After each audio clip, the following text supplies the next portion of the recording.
Senyor, venim davant de la teva presència per demanar-te, Senyor, que beneixis aquest culte. Aquest culte que encara que sigui online, ens podem veure, Senyor, i podem compartir coses. Demanem-t'ho, Senyor, que beneeixis aquest culte i que beneeixis també el pastor i a la seva família. També et demano, Senyor, pels malalts, per aquest rebrot que hi ha i per tots els malalts que ja tenen el Covid, Senyor, i també altres malalties. També et demano, Senyor, que cuidis els cuidadors, Senyor, perquè també s'exposen tot el dia cuidant amb aquests malalts.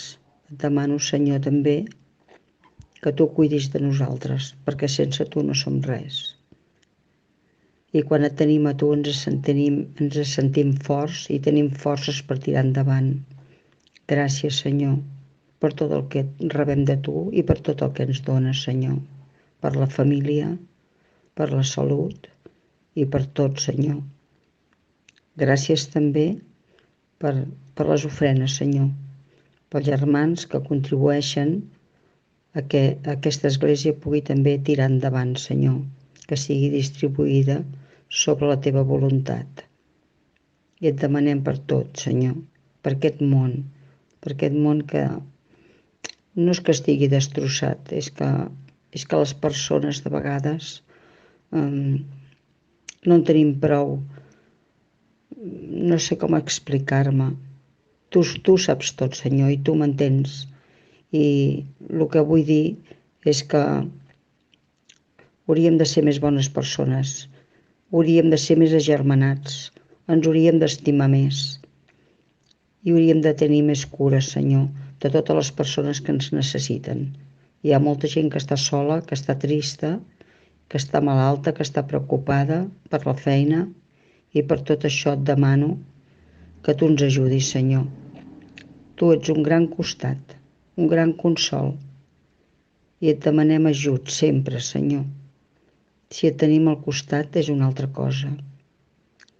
Beneeix el dia d'avui, Senyor, aquest diumenge, aquest culte, aquestes persones, que t'escoltem, Senyor, i que escoltem la teva paraula a través del pastor. Gràcies, Senyor. Gràcies per tot. T'ho demano amb el nom del Senyor Jesús. Amén. Aleluia! Servents del Senyor, llueu-lo. Llueu el nom del Senyor. Sigui beneït el nom del Senyor ara i per tots els segles. Des de la sortida del sol fins a la posta, llueu el nom del Senyor. El Senyor és excels per damunt de tots els pobles. La seva glòria s'eleva més enllà del cel. Qui és com el Senyor, el nostre Déu? Té molt amunt el seu tron i des d'allí s'inclina per veure el cel i la terra. Aixeca de la pols el desvalgut. Treu el pobre de la cendra per asseure'l entre els poderosos del seu poble. La que vivia estèril a casa, la fa mare feliç amb els fills. Aleluia.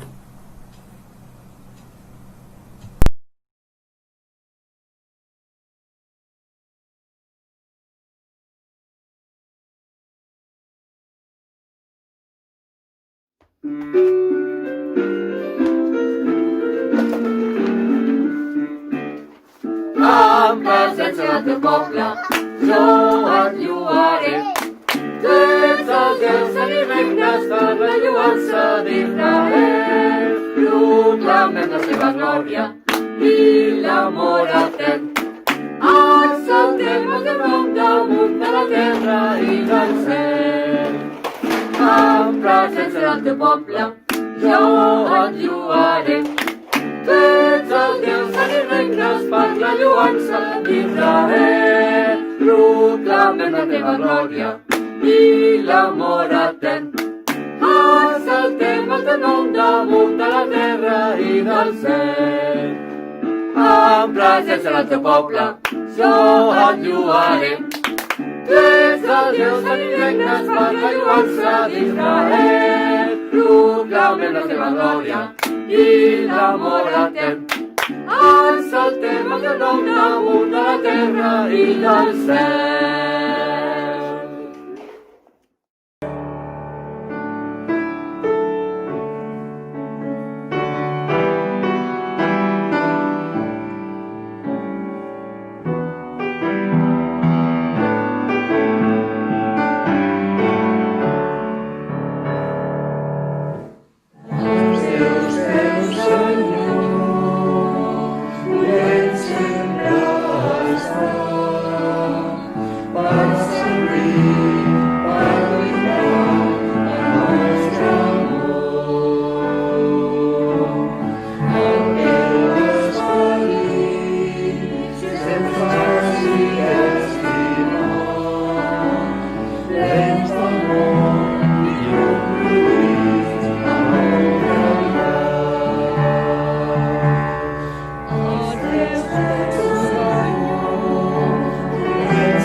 Si has previst participar del pa i del vi del Sant Sopar en aquest matí, permet que t'acompanyi amb la lectura de 1 de Corintis 11 i també fent una pregària perquè el Senyor beneeixi el pa i el vi i el seu record en els nostres cors.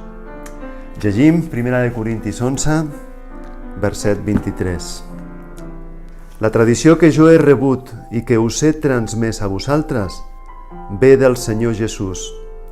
El Senyor, la nit que havia de ser entregat, prengué el pa, digué l'acció de gràcies, el partí i digué: això és el meu cos, ofert per vosaltres. Feu això, que és el meu memorial. I havent sopat, feu igualment amb la copa, tot dient: aquesta copa és la nova aliança, segellada amb la meva sang. Cada vegada que em beureu, feu això, que és el meu memorial. Perquè cada vegada que mengeu aquest pa i beveu aquesta copa, anuncieu la mort del Senyor fins que ell vingui. I és la nostra pregària, Senyor, que beneeixis aquest pa i aquest vi en record del teu sacrifici a favor nostre. Que sigui la teva gràcia la que governi la nostra vida i la que transformi la nostra ment per poder fer cada dia allò que t'és plaent. Beneït siguis en aquest moment de commemoració en el que renovem el nostre compromís i també les nostres forces. En el nom de Jesús. Amén. En ti todo es posible, todo lo puedo por la fuerza que me das. Nada es imposible, en ti los ojos se abren, cadenas se rompen, ahora vivo por fe. Nada es imposible.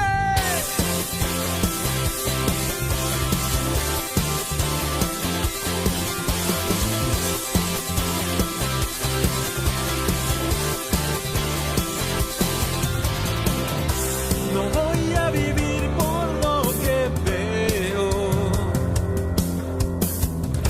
no voy a vivir por lo que siento.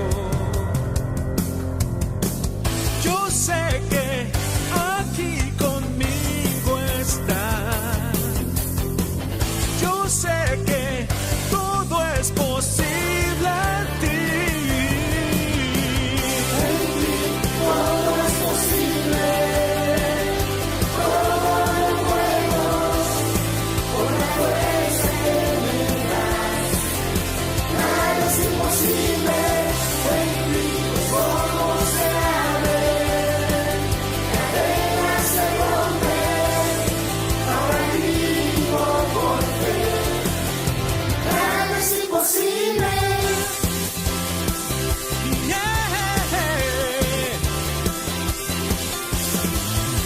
Nada es imposible. No voy a vivir por lo que veo, no voy a vivir por lo que siento. Yo sé que aquí conmigo estás, yo sé que todo es posible en ti. Todo es posible, todo lo puedo con la fuerza que me das. Nada es imposible.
Muy buenas, siempre es un placer compartir la celebración y la reflexión dominical todos juntos.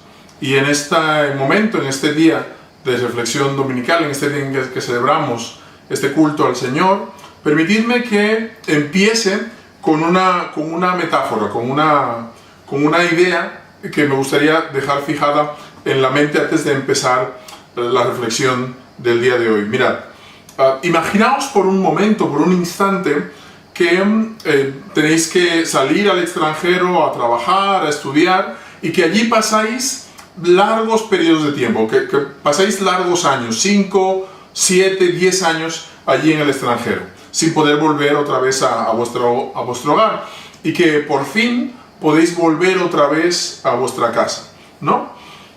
Pero ¿qué pasa? Que como han pasado tantos años desde la última vez que estuvisteis en vuestra casa, ha cambiado mucho, ha cambiado las carreteras, cambió la ciudad, y entonces, bueno, llegáis allí, llegáis al aeropuerto, cogéis un coche, alquiláis un coche, y no tenéis GPS, pero decís, bueno, es mi casa, seguro que puedo llegar fácilmente allí. Y empezáis a conducir a la dirección donde vuestra mente de hace 5, 7, 10 años recuerda que estaba vuestra casa. Pero estáis conduciendo, vais avanzando cada vez más, sin embargo, no encontráis vuestra casa. Llega un momento en el que os ponéis un poquito nerviosos porque parece que estáis perdidos en vuestro propio país, en vuestro propio pueblo, en vuestra propia ciudad, hasta que de golpe en el horizonte aparece un cartel que indica que estáis cerca de vuestra casa. Imaginaos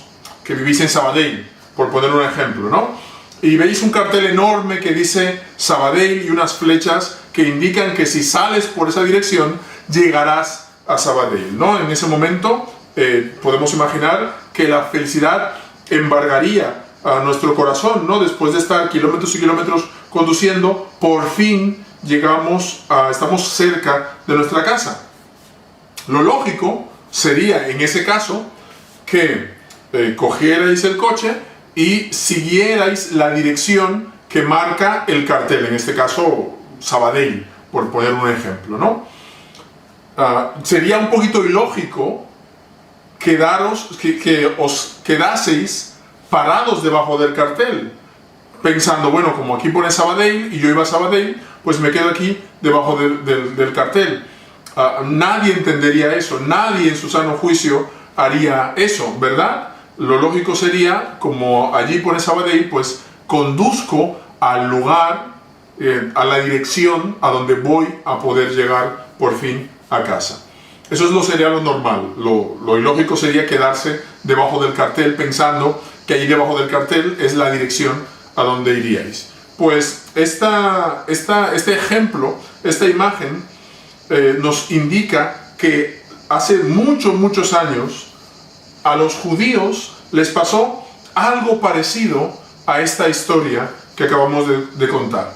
Dios les dio un cartel muy grande indicándoles el camino de vuelta a casa, pero ellos se quedaron dando vueltas alrededor de ese cartel. Ese cartel era la ley, la Torá de Dios. Dios les dio la ley para que ellos supieran quién era Dios por una parte, y también para que, siguiendo las instrucciones de la ley, ellos pudiesen volver a la casa del Padre, pudiesen ir a la casa del Padre. Y el apóstol Pablo, en el capítulo 9 de la carta a los Romanos, con un profundo dolor en su corazón, nos confiesa que sus hermanos judíos estaban perdidos, que estaban en la época en que Pablo escribió la carta a los Romanos, que ellos seguían dando vueltas a ese cartel sin la posibilidad de regresar por fin a casa, de volver por fin a casa. Por eso le hemos puesto por título a la reflexión de hoy, de este día, una confesión honesta, porque a Pablo le duele muchísimo, desde el interior le duele confesar que sus hermanos siguen extraviados, siguen perdidos, siguen dando vueltas sin poder llegar a casa. Así que lo que vamos a hacer a continuación, me vais a permitir leer los versículos del 1 al 5 del capítulo 9 de la carta a los Romanos. Y a partir de la lectura que vamos a hacer a continuación, vamos a tener una reflexión que nos va a indicar cuáles son las implicaciones de esta honesta confesión que hace el apóstol Pablo. Así que, si os parece, por favor, acompañadme a leer Romanos capítulo 9, versículos del 1 al 5. Dice así: como cristiano, dice el apóstol Pablo, que soy digno de verdad, no miento, me lo asegura mi conciencia iluminada por el Espíritu Santo, siento una gran pena y un dolor íntimo e incesante, pues por el bien de mis hermanos, los de mi raza y sangre, quisiera yo mismo ser un proscrito lejos del Mesías, dice Pablo. Ellos descienden de Israel, afirma el apóstol, fueron adoptados como hijos, tienen la presencia de Dios, la alianza, la ley, el culto y las promesas. Suyos son los patriarcas y de ellos, en lo humano, nació el Mesías. Suyo es el Dios soberano, bendito por siempre. Amén.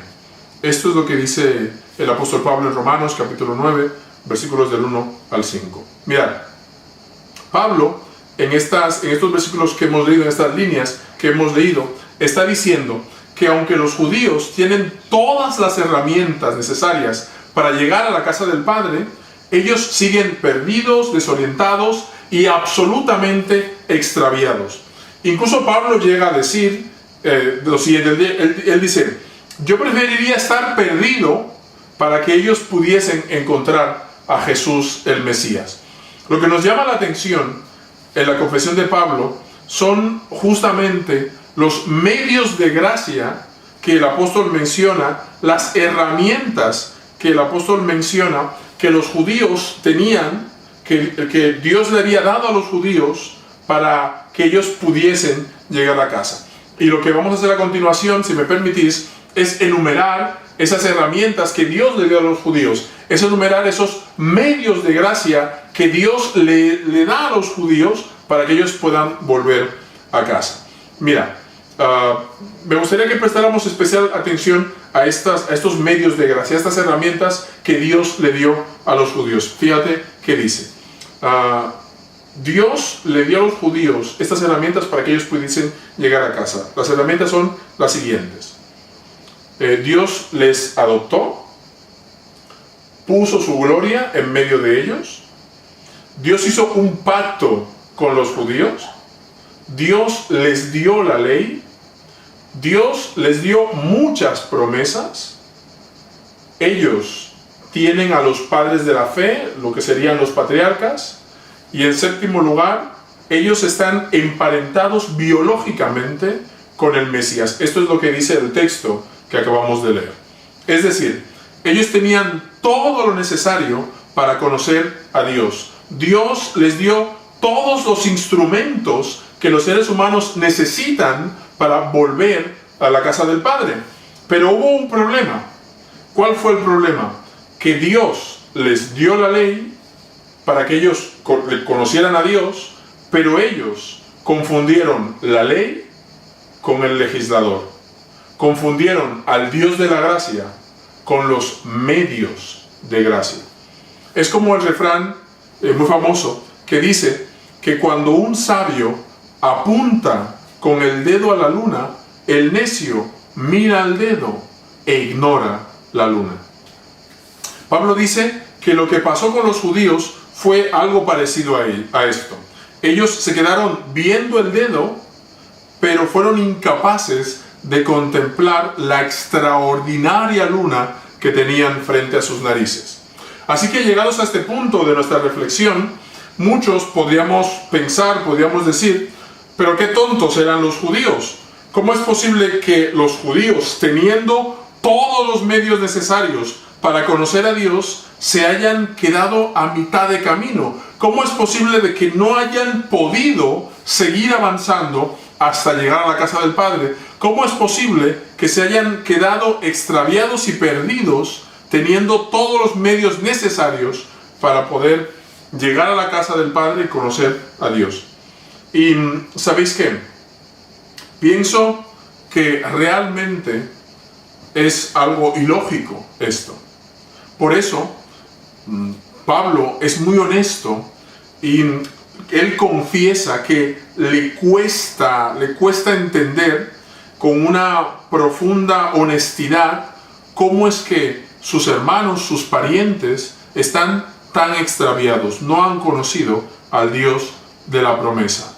Se quedaron contemplando la ley y practicando la ley, pero no pudieron conocer de manera real, íntima y palpable a aquel que había promulgado la ley, al legislador. Los parientes judíos de Pablo, afirma el apóstol, están perdidos. Sus parientes judíos se quedaron a medio camino en la vuelta a la casa del Padre. Ahora, una pregunta creo que importante que podríamos hacernos es la siguiente. ¿Por qué los judíos se quedaron con la ley y fueron incapaces de reconocer al legislador? Mira, yo creo que la respuesta a esta pregunta es la siguiente. Pienso que ellos se quedaron con la ley y fueron incapaces de reconocer al legislador porque la ley lo único que te pide es obediencia, pero el legislador lo que te pide es un cambio absoluto y radical de tu vida. Y para los seres humanos es mucho más fácil cumplir un mandamiento que dejar que toda nuestra vida sea transformada. Así que por eso pienso que para los judíos era más fácil cumplir la ley, enfocarse en la ley, que no dejarse impactar y transformar por completo por el legislador de la ley. Ahora bien, teniendo en cuenta esto, me gustaría que volvamos a echarle un vistazo a las herramientas que Dios le dio al pueblo de Israel para transformar sus vidas. El objetivo de Dios, cuando Dios le da la ley, le da las promesas, cuando Dios trata con Israel a través de los patriarcas, a través de los padres de fe, no era simplemente que ellos tuviesen un cuerpo legal extraordinario y a partir de ese cuerpo legal ordenar sus vidas. No, este no era el objetivo principal. El objetivo principal de Dios era salvarles, transformarles, hacer que ellos fuesen sus hijos, una nación que creyera en Dios y a través de esa fe en Dios impactar la vida de las demás naciones. Sin embargo, lo que nos dice el apóstol Pablo es que ellos se quedaron a mitad de camino, se quedaron simplemente allí, se quedaron en la ley, en la promesa, en los rituales y en los sacrificios. Así que nos hacemos esta pregunta: ¿por qué? ¿Por qué esto? ¿Por qué se quedaron a medio camino? ¿No? Hemos dicho que se quedaron a medio camino porque es más fácil obedecer un mandamiento que dejar que la vida sea impactada por completo.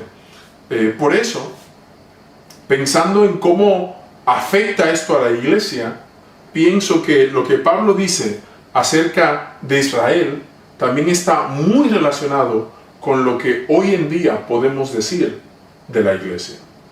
Mira, vamos a volver otra vez a enlistar, otra vez a mencionar esos medios de gracia que Dios regala a Israel para transformar sus vidas. Y quiero que prestes mucha atención a la lista. Ya lo hemos dicho, ya mencionamos la lista, pero vamos otra vez a mencionarla porque pienso que aquí está, por así decirlo, el kit de la cuestión. Mira qué dice el texto. La lista de las cosas que Dios le da al pueblo de Israel para impactar sus vidas, para transformar sus vidas, la lista de cosas que Dios le da a Israel, al pueblo de Israel, para que ellos pudiesen volver otra vez a casa, son las siguientes: adopción, gloria, pacto, mandamientos, promesas, padres de fe y relación familiar. Vuelvo a repetirla otra vez: adopción, gloria, pacto, mandamientos, promesas, padres de fe y relación familiar. ¿Te suena de algo esa lista? Creo que Dios le da a Israel las mismas herramientas que Dios le dio a la iglesia. Los judíos se quedaron con la ley y fueron incapaces de reconocer al legislador. Y pienso que en muchas ocasiones con la iglesia pasa algo muy parecido a lo que pasó con Israel. A veces la iglesia se queda encallada en la tradición, la famosa frase de esto siempre se hizo así, se queda encallada en el dogma, es decir, la doctrina, la interpretación, nuestra interpretación particular de pasajes bíblicos. Y también la iglesia se queda encallada muchas veces en las formas externas, la liturgia, el templo, las costumbres, el culto, etc. Y no nos damos cuenta, lo peor, lo más triste, es que no nos damos cuenta que muchas veces el Espíritu de Dios está creando nuevos espacios para que las personas puedan encontrar a Dios. Mientras nosotros estamos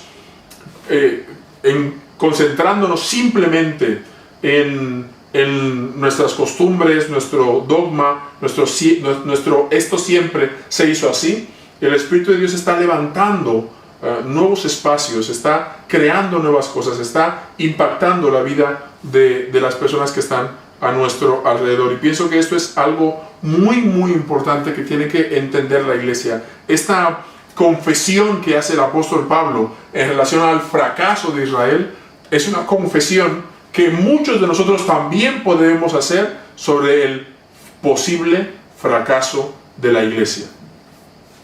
Como os he dicho, el Espíritu Santo está creando nuevos espacios para que las personas sigan conociendo a Dios. La imagen que me llega a la cabeza es como si el Espíritu Santo estuviese colgando nuevos carteles diciéndonos a nosotros: no os podéis quedar debajo de la señal de tráfico, tenéis que seguir avanzando. Más adelante se encuentra la casa del Padre. Avanzar, mover, seguir caminando. No os quedéis simplemente aquí, como en el caso de los judíos, que simplemente se quedaron en la observancia externa de la ley, en el cumplimiento de la ley, y no supieron reconocer, identificar y tener una relación personal no con la ley, sino con el legislador de la ley. Y pienso, hermanas y hermanos, que hay 3 pistas que podemos emplear para evitar cometer el mismo error que cometieron los judíos. Pienso que estas 3 pistas que vamos a comentar a continuación nos ayudarán a evitar los errores que muchas iglesias han cometido, y muchas iglesias han cometido esos errores imitando a su vez a los errores que también cometió el pueblo de Israel. Como hemos dicho varias veces a lo largo de esta reflexión, los judíos confundieron la ley con el legislador, y creo que muchas iglesias en muchas ocasiones han confundido los medios de gracia con el Dios de la gracia. Ahora, ¿cómo podemos evitar cometer esta confusión? A continuación comento tres pistas que creo que son muy importantes. Mira, en primer lugar, Dios es más grande que el rito. Dios es más grande que el rito. Dios no puede ser contenido o abarcado por nuestras tradiciones. Cuando nosotros pensamos que tenemos a Dios dentro de la caja, la verdad es que Dios siempre está fuera de ella. Muchos creyentes piensan que Dios puede ser metido dentro de una caja y que todo lo que es Dios, todo lo que hace Dios, cómo es Dios, cómo yo me relaciono con Dios, todo eso puede ser contenido en una serie de afirmaciones, como si Dios fuese un tratado, como si Dios fuese una afirmación, como si Dios fuese un libro, como si Dios fuese un objeto, y ese objeto metido y contenido dentro de una caja. Y nos hacemos una idea de Dios, y esa idea de Dios la metemos dentro de una estructura teológica, dogmática y doctrinal. Pero lo interesante es que el rito, la dogmática, la doctrina y la liturgia no aguantan la presencia de Dios, porque Dios es más grande que la caja. Dios no puede ser contenido en una caja. Así que eso es lo primero. La primera pista es que Dios no puede ser contenido en una caja. Dios es más grande que cualquier rito, que cualquier liturgia, que cualquier costumbre, incluso que cualquier idea que tengamos sobre Dios. En segundo lugar, hermanas y hermanos, el Espíritu de Dios siempre está creando nuevos espacios de salvación. Ya lo dijimos hace un momento. Hay un libro de un buen teólogo alemán, protestante, llamado Jürgen Moltmann, y el libro se llama El Espíritu de la Vida. Y recomiendo mucho este libro, es un libro muy bueno si queremos entender qué dice la Biblia acerca del Espíritu Santo. Y entre otras cosas, cuando lees este libro te das cuenta de que al Espíritu Santo también se le puede llamar el Espíritu de la vida, porque en la Biblia se nos revela el Espíritu de Dios como aquel que está constantemente dando vida, como aquel que está constantemente creando nuevos espacios para que la vida no solamente florezca, no solamente se extienda, sino que también esa vida se pueda compartir con aquellos que aún no tienen vida. Así que, hermanas y hermanos, mi oración en este día es que Dios nos permita tener la capacidad de abrir los ojos y contemplar qué espacios está creando el Espíritu de Dios alrededor de nosotros. Es una verdad que el Espíritu está trabajando. Es una verdad que el Espíritu Santo está creando nuevos espacios. Y lo único que tenemos que hacer es abrir los ojos y ver dónde está trabajando el Espíritu de Dios. Lo único que tenemos que hacer es ser conscientes de qué es lo que está haciendo el Espíritu de Dios alrededor de nosotros. Eso es lo que debemos tener cuidado, debemos estar muy pendientes. En tercer lugar, la tercera pista que me gustaría compartir y reflexionar en este día acerca de cómo evitar cometer los mismos errores que Israel, concentrarnos en la ley y no en el legislador, quedarnos en los medios de gracia y no en el dador de gracia. La tercera pista es contemplar a Jesús, ver a Jesús, aprender de Jesús. Mira, Jesús huyó de los mal llamados espacios sagrados. Y los ponemos con todas las comillas del mundo. Jesús huyó toda su vida de los mal llamados espacios sagrados, y lo que hizo es llevar a Dios hacia la gente marginada y sencilla. Jesús quebrantó por completo las leyes de pureza ritual que eran muy importantes en su época. En aquella época la gente no se podía juntar con los pecadores, y a lo largo de todo el Evangelio vemos a Jesús constantemente juntándose con pecadores. Y haciendo esto, lo que hace Jesús es redefinir la idea de la presencia de Dios. A partir de Jesús sabemos que Dios no está encerrado, ni secuestrado, ni escondido dentro de un templo. Dios está allí donde están los seres humanos, y sobre todo Dios está allí donde los seres humanos lo están pasando mal, donde hay personas humildes, donde hay personas marginadas, donde hay personas que son menospreciadas, donde hay personas violentadas y marginadas. Allí está Dios trabajando, dignificando, restaurando y levantando a esas personas. Y Jesús nos enseñó esto de forma muy clara. Así que, habiendo mencionado estas tres pistas, me gustaría ir acabando la reflexión de este día. Si la Iglesia no quiere acabar con la misma tragedia que Israel, si la Iglesia no quiere seguir los mismos pasos de Israel, lo que tiene que hacer es concentrarse en estos tres principios que acabamos de comentar. Dios siempre está fuera de la caja. Esto es una realidad. Dios siempre está fuera de la caja. El Espíritu de Dios siempre está construyendo nuevos espacios de vida para que las personas tengan vida, para que las personas se encuentren con Dios. Es como si el Espíritu Santo estuviese plantando manantiales en el desierto para que las personas sedientas y cansadas puedan llegar allí, restablecerse, recobrar el ánimo y conocer al Dios de la vida. Y en tercer lugar, Jesús siempre está llevando la presencia de Dios allí a donde están las personas sencillas.